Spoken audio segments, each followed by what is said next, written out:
우리 하나님 말씀을요, 오늘은 두 군데를 볼 거거든요. 자, 마태복음 1장부터 보겠습니다. 마태복음 1장.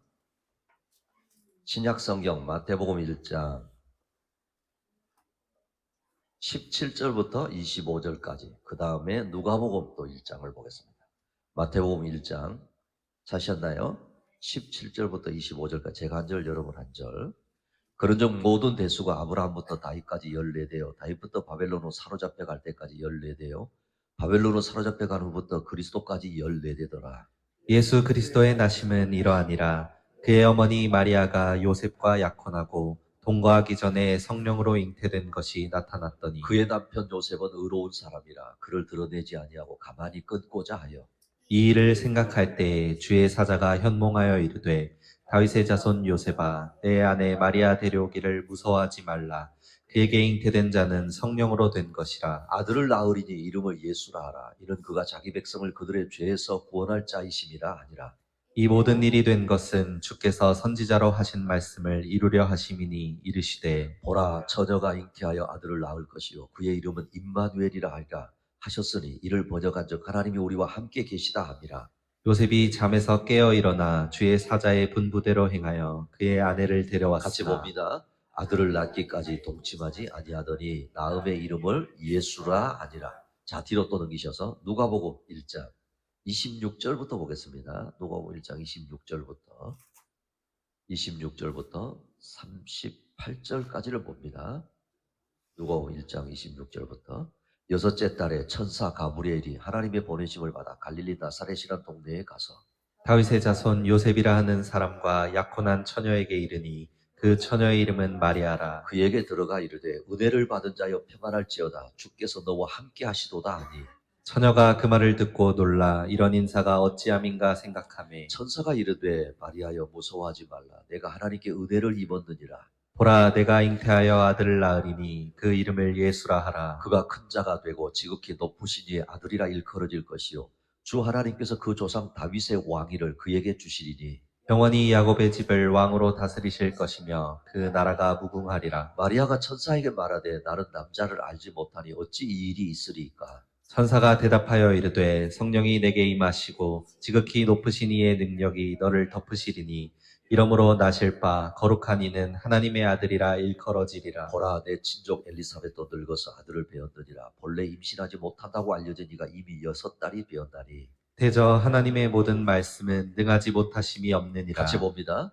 마리아가 이르되 주의 여종이 오니 말씀대로 내게 이루어지이다 하매 천사가 떠나가니라. 아멘. 자, 오늘 또 하나님의 사람에 관한 이야기인데요. 따라합니다. 하나님의 사람 요셉과 마리아입니다.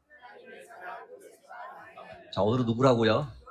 네, 요셉과 마리아입니다. 이번 주 수요일은요, 우리를 구원하기 위해서 하나님이 인간이 되어 오신 성탄절이죠. 그렇죠? 이 놀라운 구원의 소식은 모든 인류가 반드시 들어야 될 복음입니다. 뭐라고요? 복음이에요, 복음. 여러분, 이 복음은 복복자의 소리 음자예요. 복 있는 소리다 이런 뜻이거든요. 복음은 기쁜 소식인데 만약 이런 봅시다. 불치병으로 죽어가는 사람이 고칠 수 있는 약이 있다 그러면 그게 뭐예요? 그죠, 복음이죠. 소망이 없이 살아가는 사람이 소망이 생겼다 그러면 그게 뭐예요? 복음입니다. 성경이 말씀하는 이 복음은요 아주 원초적인 복음이에요. 무슨 뜻이냐면 이런 거예요. 여러분 인생을 조금만 살다 보면 이제 우리 아이들은 아직 잘 모를 거예요.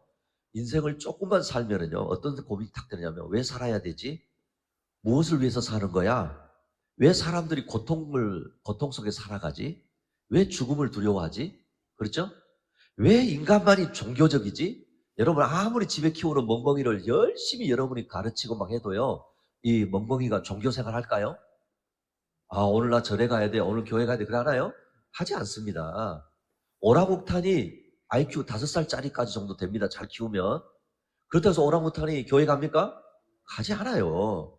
왜 인간만이 독특하게 종교적이지? 여러분 우리가 살아가면서 뭐 하는 모든 그 질문에 대한 답이 이 복음 안에 있습니다. 할렐루야. 진짜 그렇습니다.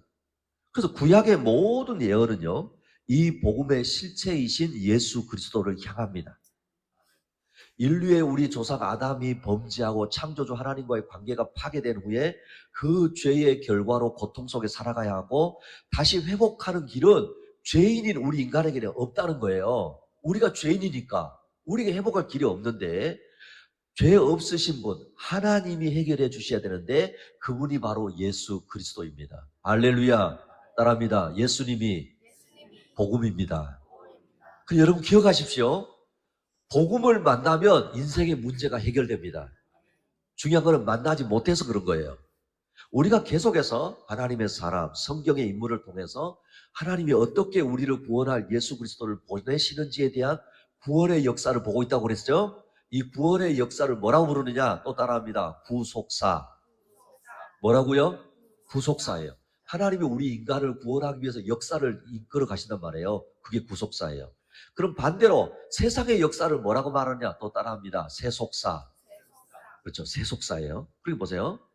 구속사와 세속사가 같이 흘러가는 거예요. 그렇죠? 근데 하나님의 구원의 역사를 구속사라고 하는데 넓은 의미로 보면 세속사는 하나님의 구원의 역사 안에서 이루어지고 있어요.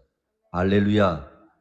그럼 여러분 무슨 뜻이냐면 세상이 아무리 복잡하게 시끄럽게 가는 것처럼 보여도 구속사 안에서 있다 이 말이에요. 하나님의 뜻을 이루어가는 겁니다.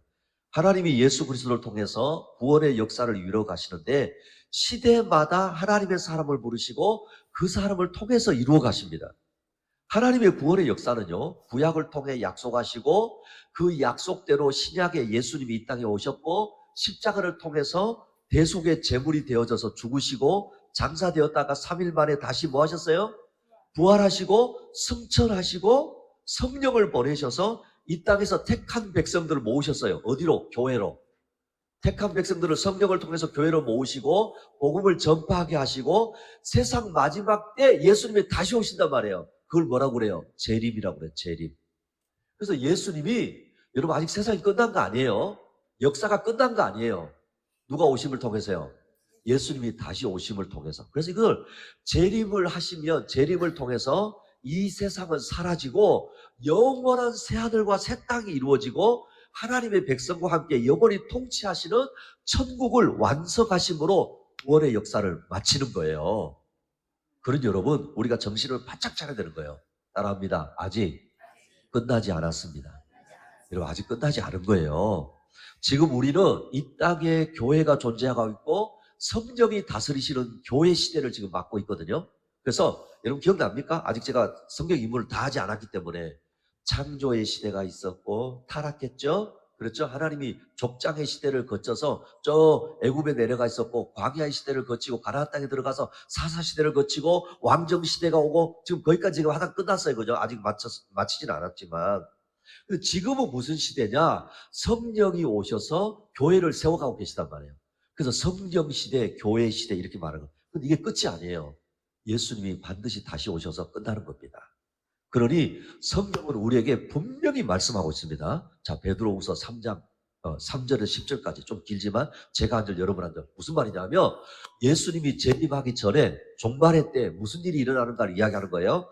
먼저 이것을 알지니 말세에 조롱하는 자들이 와서 자기의 정욕을 따라 행하며 조롱하여 이르되 주께서 강림하신다는 약속이 어디 있느냐? 조상들이 잔 후로부터 만물이 처음 창조될 때와 같이 그냥 있다 하니 이런 하늘이 옛적부터 있는 것과 땅이 물에서 나와 물로 성립된 것도 하나님의 말씀으로 된 것을 그들이 일부러 잊으려 함이로다. 이로 말미암아 그때의 세상은 물이 넘침으로 멸망하였으되 이제 하늘과 땅은 그 동일한 말씀으로 불사르기 위하여 보호하신 바 되어 경건하지 아니한 사람들의 심판과 멸망의 날까지 보존하여 두신 것이니라. 사랑하는 자들아 주께는 하루가 천년 같고 천년이 하루 같다는 이 한 가지를 잊지 말라. 주의 약속은 어떤 이들이 더디다고 생각하는 것까지 더딘 것이 아니라 오직 주께서는 너희를 대하여 오래 참으사 아무도 멸망하지 아니하고 다 회개하기에 이르기를 원하시느니라.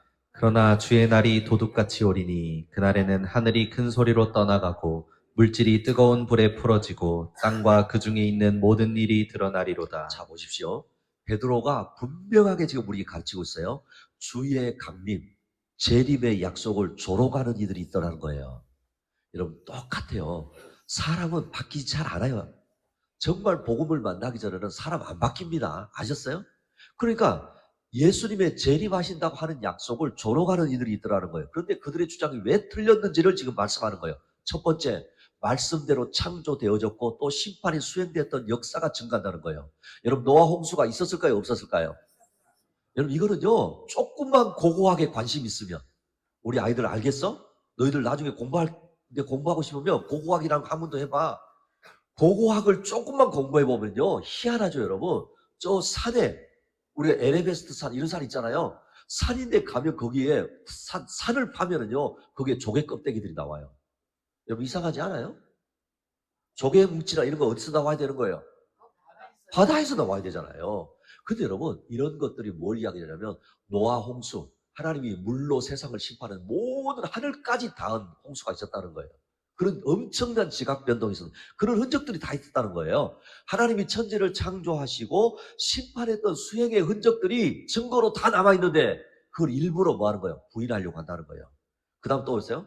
재림이 지연돼 있는 것처럼, 그러니까 재림이 마치 없는 것처럼 지연되고 있는 것처럼 그렇게 보여도 하나님의 시간은 인간의 시간과 다르기 때문에 더딘 것이 아니다 이 말이에요. 자, 여러분 봅시다. 100년하고 1년하고 어느 게 길어요? 100년은 훨씬 길죠. 근데 여러분 마치 그와 같다는 거예요. 하나님께는, 우리 인간은 100년이라고 생각해도 하나님께는 1년이에요. 그럼 여러분, 하나님의 계획을 인간의 시간표를 인간의 계획대로 하면 될까요? 안 되는 거죠. 도리어 주께서는 왜 그러면 우리가 생각할 때는 재림이 빨리 안 하고 계시나, 그건 오히려 뭐예요? 더 많은 사람들이 회개를 하고 하나님께서 돌아오기를 하나님 오래 참고 기다리신다는 거예요. 중요한 건 뭐예요, 여러분? 여러분이 다른 사람 생각하지 마세요. 따라합니다. 나 때문에 기다리고 계시는 거예요.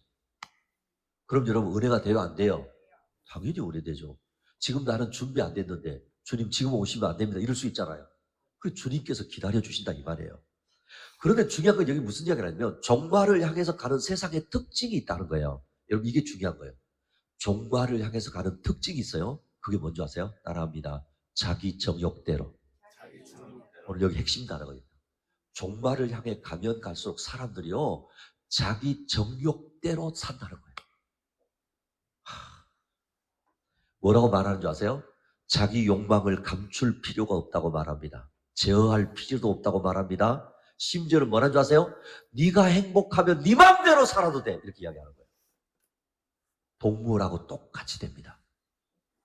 제가 우리 애들이 있어서 차마 말을 못하겠는데 여러분 이 세상이 어떻게 되는 줄 아세요? 잘 보세요. 네 마음대로 살면 돼. 네가 행복하면 돼. 그런데 그 동물보다 더 못해요. 인간이. 끔찍합니다. 그래서 이제는 종말의 시대를 향해서 가는 큰 특징, 다른 거 다 잊어버려야 돼. 애들아 알겠어? 다 잊어버려야 돼요. 사람들이 지 마음대로 살기 시작하는구나. 그게 다라는구나. 그럼 누가 오실 때가 가까운 거예요. 그렇죠. 그런데요, 이것은 사단이 주는 교묘한 속임수입니다. 성경은 다시 분명하게 말씀합니다. 그러면 너희는 어떤 사람이 되어야 하겠느냐라는 거예요.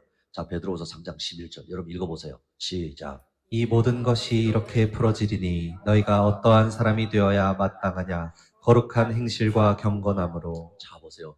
이 모든 것이 어떻게 해결될까? 너희가 어떤 사람이 되어야 되겠느냐? 거룩한 행실과 뭐라고요? 경건함으로 그랬어요. 사랑하는 우리 하객교회 식구 여러분, 저와 여러분에게 이 말씀이 은혜가 되기를 축복합니다. 사랑하는 우리 자녀들, 이 말씀이 너희들의 것이 되기를 축복합니다.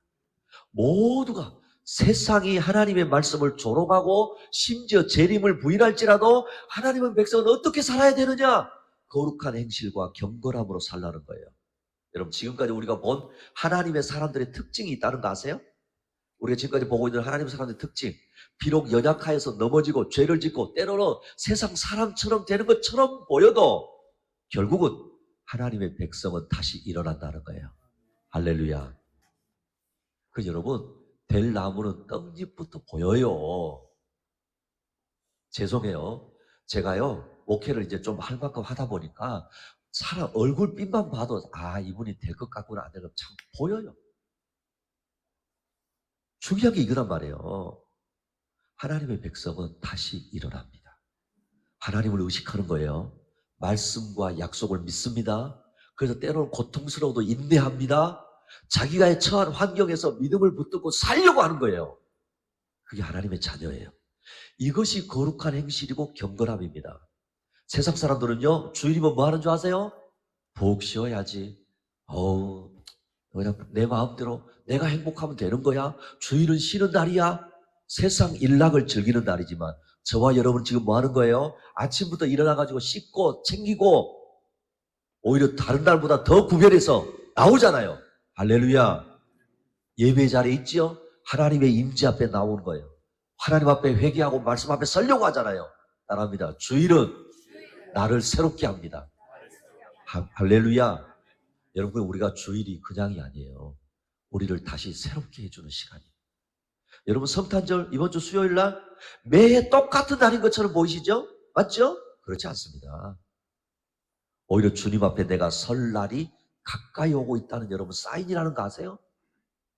성탄절이 작년의 성탄절보다 올해 성탄절이 내가 주님 앞에 설 날이 가까웠다는 거를 우리 하나님이 뭘 가르쳐 주시는 거예요? 사인으로 주시는 거, 우리에게 이정표로 주시는 거예요. 그러니까 뭐 해야 돼요? 더 진지하게 믿음으로 살아가야 합니다. 학영교회를 개척하고 제가 이번 성탄절은 더 기대가 됩니다. 많이 또? 그렇지. 내가 이분의 때 선물을 줘야 되는데 어떤 걸 줄까 고민하고 제가 지금 마트를 가도 제가 그냥 안 보거든요. 이게 좋을까? 이게 어울릴까? 그런 거잖아요. 왜요? 예수님이 우리에게 성탄의 선물로 오셨으니까. 그게 마음 사실은 사라졌는데 다시 우리 학영교회를 하면서 이제 그런 거 해보니까 마음이 설레는 거예요. 혹시 여러분 덤덤한 분은 챙기세요. 다시 회복하시기를 축복합니다.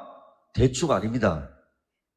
지금까지 구약의 인물 다윗까지 보았단 말이에요. 근데 이번 주 성탄절이 있으니까 이제 훌쩍 뛰어넘어가지고 성탄절에 큰 의미를 부여할 만한 하나님의 사람을 보려고 합니다. 바로 누구예요? 요셉과 마리아입니다. 여러분, 하나님의 사람 요셉과 마리아 어떤 분들이었을까? 첫 번째는 우리 요셉에 대해 생각할 거예요. 따라합니다. 의로운 사람 요셉입니다. 어떤 요셉이었다고요? 사실 여러분 성탄절 하면 사실은 아기 예수님이 주인공이에요. 맞죠? 그죠? 그래서 예수님의 탄생에 대한 기쁨, 그 주변에 일어난 사건들에 대한 이야기를 많이 하잖아요. 당연히 예수님이 주인공이니까 그렇게 하는 건 맞습니다. 그런데 오늘은 이 성탄이 있기까지 하나님이 어떤 사람을 통해서 역사를 하고 계시는지를 보려고 하는 거예요. 그것도요, 어떻게 생각하면 아주 평범한 사람을 통해서 일하시더라는 거예요. 여러분, 이게 중요하면 또 한 부분. 하나님이 갑자기 이분은 특출한 인물이구나. 이분은 대단한 분이구나. 아닙니다. 아주 평범한 사람을 통해서 하나님이 놀라운 일을 행하십니다. 그저 하루하루 자신의 삶의 현장에서 주어진 일에 최선을 다하고 살아가는 사람. 그러면서도 믿음을 잃지 않고 하나님의 약속을 믿고 살아가는 사람이라는 거예요. 예수님이 탄생하실 때 어머니 마리아에 대해서는 그래도 좀 자주 언급합니다. 그죠? 그렇잖아요? 심지어 그래서 로마 천주교 같은 경우에는 성경에 없는 이야기도 만들어가지고 성모 마리아 그러죠. 여러분, 우리 그리스도인은 이렇게 부르면 안 돼요. 나중에 마리아가 되게 부담스러울 거예요. 여러분, 우리 성경을 잘 묵상해 보세요. 마리아는 그런 분이 아니에요. 그러지 마세요. 그런 분이야. 근데 뭐라고 붙이요? 성모 마리아 이렇게 말한단 말이에요. 남편 요셉에 비하면은 그래도 조금 마리아가 이름이 드러나잖아요. 근데 요셉은 거기에 비해서도 이름이 없어요. 그러나 요셉의 신앙과 순종과 결단이 없었다고 한다면 성탄절에 대한 이야기가 이루어지지 않는다는 것도 여러분 아셔야 됩니다. 생각보다 성경에서는 예수님의 육신의 아버지 요셉과 마리아에 대한 정보가 많지가 않습니다. 그런데 아주 짧게 예수님의 탄생 이야기 언급을 하고 있는데 그만큼 요셉과 마리아보다 예수님의 비중이 크기 때문에 그렇기도 합니다. 여러분, 요셉의 이름의 뜻이 뭔지 아세요? 제가 계속 말씀하고 있어요. 이름값을 합니다. 요셉은요, 하나님께서 더하신다 이런 뜻입니다. 그러니까 하나님이 이 평범한 일상을 사는 요셉에게 하나님이 더해주신 인생을 살게 됩니다. 요셉은 다윗의 자손입니다. 베들레헴이 고향이에요. 나사렛에서 살았고 직업은 평범한 목수예요. 어떤 분들은요, 지독하게 가난했다. 그거 아니에요. 이 당시 때 평균 실업률이 70%예요. 70%. 10명 중에 7명은 뭐 하고 있어요? 실업자였어요. 근데 목수는 직업이 있었으니까 여러분 어때요? 진짜 아주 가난한 그런 의미는 아닙니다. 그렇지만은 평범한 가정이에요. 평범한 가정. 자, 요셉은 어떤 사람이었을까? 자, 오늘 보면 18절, 19절. 제가 한절 여러분요. 예수 그리스도의 나심은 이러하니라. 그의 어머니 마리아가 요셉과 약혼하고 동거하기 전에 성령으로 잉태된 것이 나타났더니 그의 남편 요셉은 의로운 사람이라 그를 드러내지 아니하고 가만히 끊고자 하여. 자, 여기 보시면 요셉이 의로웠다라고 하죠. 의로웠다. 이게 무슨 의미일까요? 요셉은 마리아와 정혼한 사이였어요. 유대인들의 결혼의 과정은 우리하고 조금 다릅니다. 그래서 여러분 이걸 조금 이해를 하셔야 돼요. 먼저 부모가 만나서 약혼을 해요. 서로 이제 부모가 먼저 만나가지고 부모 사이에 이루어지는 약혼이 있어요. 그리고 이제 두 사람이 이렇게 보고 맞선을 보고 나서 결혼하기로 합의를 합니다. 그러면 정혼한 사이가 돼요. 그러니까 약혼이 먼저이고 그다음 뭐예요? 정혼한 사이가 되는데 이때는 사실은 법적인 부부가 돼요. 그러나 정식 아직 결혼을 하지 않았잖아요. 결혼은 정식 결혼잔치 후에 동거를 하게 되는 거예요. 자, 그럼 보세요. 요셉의 경우는 무슨 사이였다고요? 정혼한 사이였으니까 법적으로는 부부라는 거예요. 근데 아직 뭘 하지 않았죠? 결혼하지 않았어요. 동거하지 않은 겁니다. 아직 결혼식만 하지 않았을 뿐이에요. 근데 뜻하지 않게 마리아가 잉태했다는 거예요. 여러분, 자, 이런 상황은요, 요셉의 입장에서 보면 이해가 되나요? 이해할 수 없어요. 용납이 안 되는 일입니다. 만약에요, 그 당시 때 율법에 의하면 마리아가 요셉과 상관없이 임신한 것이 드러나면 돌에 맞아 죽임을 당할 수도 있는 상황이에요. 지금 딱 그런 상황입니다. 근데 요셉은 어떤 사람이라고요?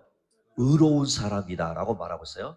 그래서 그가 할 수 있는 일이라는 거는 마리아에게 해를 끼치지 않고 가만히 파혼하는 거예요. 가만히. 해를 알리지 않고, 사람들에게 알리지 않고 가만히 파혼하는 겁니다.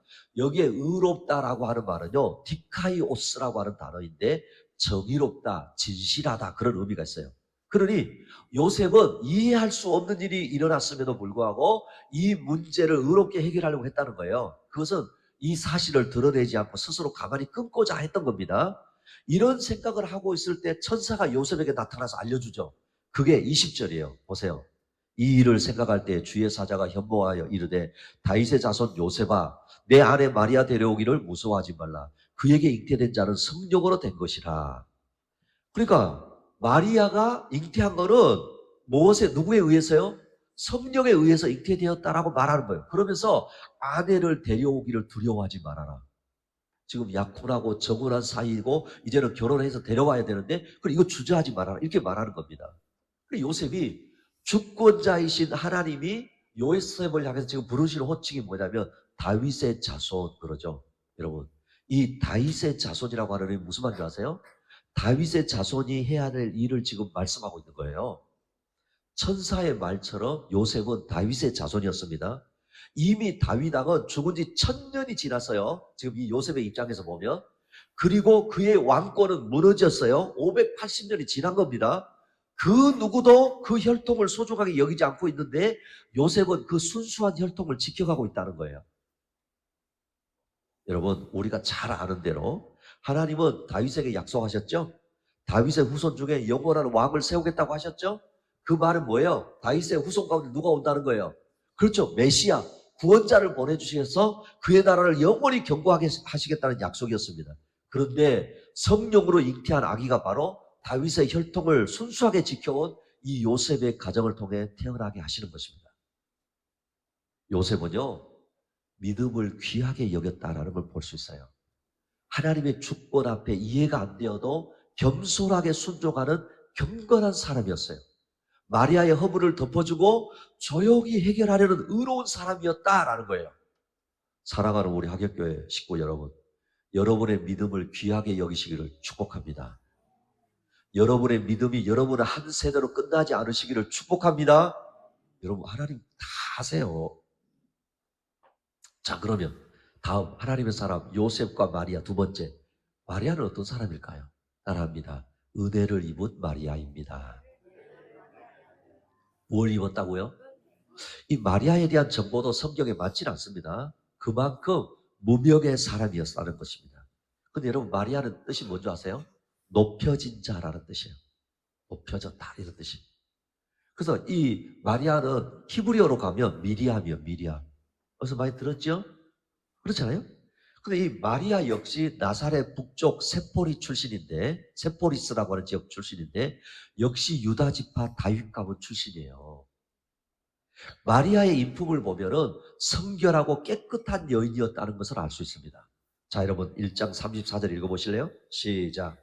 마리아가 천사에게 말하되 나는 남자를 알지 못하니 어찌 이 일이 있으리이까. 자, 보십시오. 자신을 남자를 알지 못하는 여자라고 하고 있죠? 그렇죠? 하나님은 이런 마리아를 사용하고 계시는 거예요. 여러분 무슨 말이에요? 제가 이야기했죠? 마지막 때 예수님의 재림 때가 가까울수록 사람들은 어떻게 산다고요? 자기 정욕대로. 맞지요?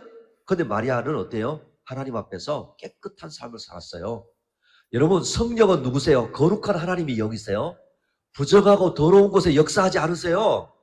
성령을 모시고 살아가는 사람은 자신을 깨끗하게 하고 성결하게 해야 할 줄로 믿습니다. 로마서 12장 1절 같이 읽습니다. 시작. 그러므로 형제들아 내가 하나님의 모든 자비하심으로 너희를 권하노니 너희 몸을 하나님이 기뻐하시는 거룩한 산 제물로 드리라. 이는 너희가 드릴 영적 예배니라. 아멘. 하나님 우리에게 분명히 말씀하고 있습니다. 하나님은요 시대마다 여러분이 계속 보고 있는 그 특징을 기억하십시오. 하나님의 사람, 어떤 사람 아무나 쓰시지 않으세요. 하나님은 시대마다 거룩한 산 제물을 원하시고 그런 사람을 부르시고 사용하시는 하나님이십니다. 그럼 우리가 하나님 앞에 자신을 성결하게 해야 되는 거예요. 또한 마리아는 겸손한 여인이었습니다. 자, 누가복음 1장 38절 읽어보실래요? 시작. 마리아가 이르되 주의 여종이오니 말씀대로 내게 이루어지이다 하매 천사가 떠나가니라. 마리아는 하나님이 자신을 택하셨다는 사실에 대해서 교만해하지 않습니다. 오히려 자신을 뭐라고요? 주의 여종이오니. 자신을 낮추는 겁니다. 정말 자신이 그 겸손함으로 주님 앞에 있는 것입니다. 이런 성결하고 겸손한 마리아에게 천사가 전하는 말을 볼까요? 자, 28절 읽어봅시다. 시작. 그에게 들어가 이르되 은혜를 받은 자여 평안할지어다. 주께서 너와 함께 하시도다 하니. 천사가 마리아에게 이렇게 인사를 하는데 은혜를 받은 자여 평안할지어다. 그렇죠? 여러분 이것도 역시 로마 천주교에서는요. 마리아를 은혜를 입었다는 말을 오해하고 있습니다. 그래서 여러분 흔히 아베 마리아 이런 이야기 많이 듣죠. 그죠? 심지어 마리아에게 드리는 기도문이 있다는 거 아세요? 마리아에게 드리는 기도문이 있어요. 거룩하신 마리아여 하나님의 어머니시여 이제 우리 위에 기도해 주시오며 또한 우리가 죽는 순간에도 기도하여 주옵소서. 여러분 마리아가 이런 기도를 원했을까요? 네? 마리아가 자기의 이름을 빌어서 하나님께 기도하는 걸 원했을까요? 여러분 이거는 마리아를 오해하는 거예요. 성결하고 겸손한 여인인데 어떻게 하나님 앞에 이렇게 하겠어요? 그러나 여러분 이런 것은 성경에 없는 것들이에요. 우리가 하는 모든 기도의 중보자는 오직 예수 그리스도입니다. 할렐루야. 여러분 우리가 기도할 때 반드시 마지막에 누구의 이름으로? 그렇죠. 예수님의 이름으로 기도하는 것입니다. 요한복음 14장 14절에 보시면 내 이름으로 무엇이든지 내게 구하면 내가 행하리라. 예수님 그렇게 말씀하셨어요. 이 마리아가 은혜를 입었다는 이 말은 이 엄청난 구원의 사건에 참여할 만큼 마리아에게 자격이 있었던 것이 아니라는 거예요. 오직 하나님의 은혜입니다. 할렐루야. 근데 그 은혜는요, 처녀가 아이를 잉태해야 하는 가혹한 은혜였어요. 여러분, 그렇죠? 세상적으로 생각해 보면. 파월의 위험이 있었습니다. 손가락질 당하면서도 해명할 수가 없어요, 이거는. 그렇죠? 침묵해야 하는 아픔이 기다리는 은혜였어요. 그 은혜를 마리아가 입은 겁니다. 사랑하는 우리 박혁규 식구 여러분, 자신을 성결하게 하고 겸손함으로 살아갈 때 하나님의 은혜가 임하는 줄로 믿습니다. 마지막 하나님 사람 요셉과 마리아 세 번째는요. 따라합니다. 순종의 부부입니다. 자, 무슨 부부요? 이야, 오늘 요셉과 마리아를 보면은요. 제가 말씀드렸잖아요. 평범한 일상을 살아가는 사람들이에요. 그 구약의 막 여러 하나님의 사람들에 비하면 여러분 어때요? 지극히 평범한 일상을 살아가는 사람들. 하지만 각자 삶의 자리에서 의롭고 성결하게 겸손하게 살아갈 때 은혜가 임하여 놀라운 일을 하게 하십니다. 요셉과 마리아 두 사람에게 공통으로 볼 수 있는 게 있다는 거예요. 그러니까 저는 부부를 연구를 좀 합니다. 우리 부부도 제가 로또 부부예요. 죽어도 안 맞습니다.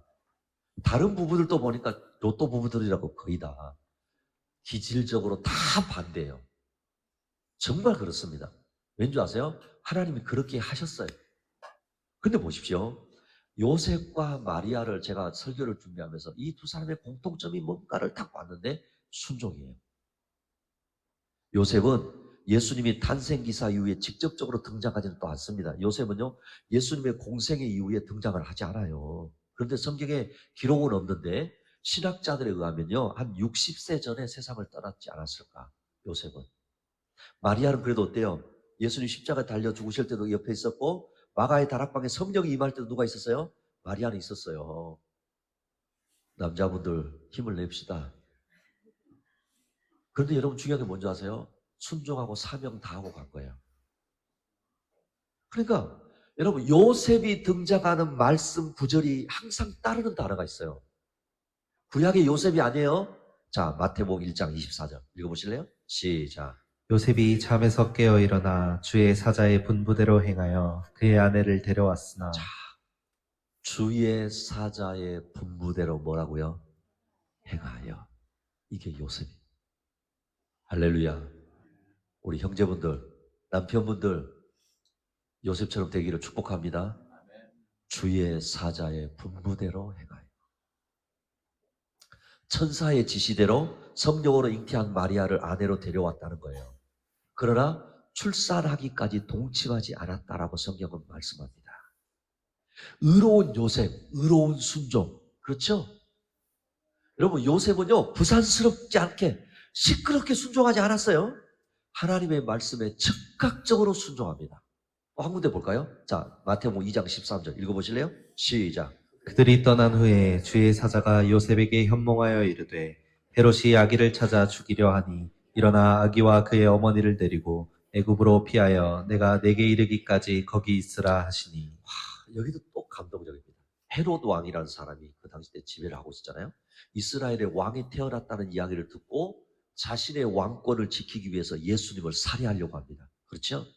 근데 꿈에 역시 천사가 요셉에게 이야기하는 거예요. 아기 예수를 데리고 애굽으로 피신가라는 거예요. 여러분, 요셉은요, 지금은 밤이니까 안 됩니다. 지금은 고속도 벌써 다 끝났습니다. 열차표가 없습니다. 그러지 않았어요. 그 밤에 일어나 순종합니다. 이때 여러분, 베들레헴에서 애굽까지 거리가 얼마인 줄 아세요? 120km예요. 여러분, 그것도 지금처럼 고속도로가 나 있었을까요? KTX가 있어요? 없어요. 그 당시 때 장정의 걸음으로 빨리 걸어도 약 5일이 소요됩니다. 근데 지금 이제 막 출산했어요. 어떨까요? 출산한 산모를 데리고 얼마를 가야 될까요? 10일에서 15일은 가야 되는 거리란 말이에요. 그것도 뭐예요? 광야를 지나는 겁니다. 사막을 지나가야 됩니다. 근데 여러분 요셉 보세요. 묵묵히 일어나서 사명을 감당했다. 제가 오늘부터 요셉 좋아하기로 했어요. 요셉의 순종은 과묵한 순종, 즉각적인 순종, 모든 희생과 고통을 감수하는 적극적인 순종, 특별히 사명을 완수하는 순종이었습니다. 사랑하는 우리 학영교회 남자분들, 이런 멋있는 남자들 되시기를 축복합니다. 멋있어요. 여자분들 서운해하게 생각하지 마세요. 마리아는 어떨까요? 마리아는 여러분 한자로 부창부수라는 단어가 있어요. 들어보셨죠? 부창부수. 남편의 뜻을 아내가 따른다는 의미인데 부부가 뜻이 하나라는 좋은 의미예요. 오늘 이 요셉과 마리아가 그런 부부입니다. 복 있는 부부예요. 믿음으로 하나 되고 순종의 하나인 부부예요. 할렐루야. 제가 또 언제 기회 있으면 부부 시리즈 설교도 하고 싶은데 문제 많은 부부들도 많거든요. 근데 여러분 멋지지 않아요? 부창부수 부부예요. 믿음에도 하나, 순종에도 하나. 물론 부족하지만 여러분 누가복음 1장 37절 38절 제가 앉아 여러분 앉아. 대저 하나님의 모든 말씀은 능하지 못하심이 없느니라. 마리아가 이르되 주의 여종이오니 말씀대로 내게 이루어지이다 하매 천사가 떠나가니라. 마리아는 보세요. 천사가 아들을 낳을 것이라고 알려줄 때 이미 요셉과 정혼한 사이였어요. 그는 아직 결혼을 한 여인이 아니었습니다. 아직 처녀였어요. 여러분 성경은요, 아주 우리 한글 성경 그냥 처녀라고 나왔잖아요. 영어로 읽어보면 정확합니다. virgin이라고 나왔어요. 그냥 woman 아니에요. 무슨 뜻인지 아세요? 남자를 전혀 모르는 여자였다는 거예요. 그 단어를 쓰고 있어요. 근데 마리아가 임신하였다고 알려지면 당시 법으로 하면 돌로 쳐 죽임을 당해야 합니다. 그러니 이 마리아의 순종의 고백은 죽임을 당해야 한다면 죽겠다는 고백이에요. 할렐루야. 자신에게 손해가 오고 불이익이 와도 하나님 말씀이라고 한다면 뭐 하겠다는 거예요? 순종했다. 그러니 또 멋진 여인이죠. 맞지요? 능하신 말씀에 절대 복종을 다짐하는 여종이 되겠다는 겁니다. 이 말은 그 순종이 가져올 결과까지 받아들이겠다는 거예요. 우리 학영교회 여자분들, 이런 여인들이 되시기를 축복합니다. 앞으로 이 마리아는요, 아들 예수를 통해 영광뿐만 아니라 그의 고난과 죽음까지도 자기 몫으로 받아들인 거예요. 사랑하는 우리 학영교회 식구 여러분, 이런 요셉처럼 과묵하고 즉각적이고 희생과 고통을 감수하는 적극적인 순종, 사명을 완수하는 순종, 마리아처럼 하나님의 말씀이라면 목숨을 내어놓은 순종, 결과까지 받아들이는 하나님의 사람들이 되시기를 축복합니다. 말씀을 맺겠습니다. 이번 주 수요일은 우리 구주 예수님이 우리를 구원하기 위해서 인간의 몸을 입고 오신 성탄절입니다. 이 놀라운 성탄의 사건은 나사렛에서 평범하게 자라고 살았던 요셉과 마리아를 통해 이루어지게 하셨습니다. 거창한 삶도 아닙니다. 평범한 하루하루 주님 안에 사는 것이 중요한 삶입니다. 요셉은 정건한 마리아가 성령으로 잉태되었다는 소식을 듣고 아무런 의심하지 않고 아내로 맞아들인 의로운 사람이었습니다. 주의 사자의 분부대로 즉시 순종하는 사람이었습니다. 과묵하고 즉각적인 순종의 사람, 적극적인 순종, 사명을 감당하는 순종의 사람이었습니다. 마리아는 은혜를 입은 자였습니다. 성결하고 겸손함으로 하나님의 능하신 말씀 아래 죽기까지 순종하는 사람이었습니다. 이런 순종을 통해 예수님의 육신의 아버지로 메시아를 잉태하는 은혜를 누리게 된 것입니다. 성탄 주간을 보내면서 저와 여러분에게 이런 믿음과 은혜와 순종이 있기를 축복합니다. 기도하십시오.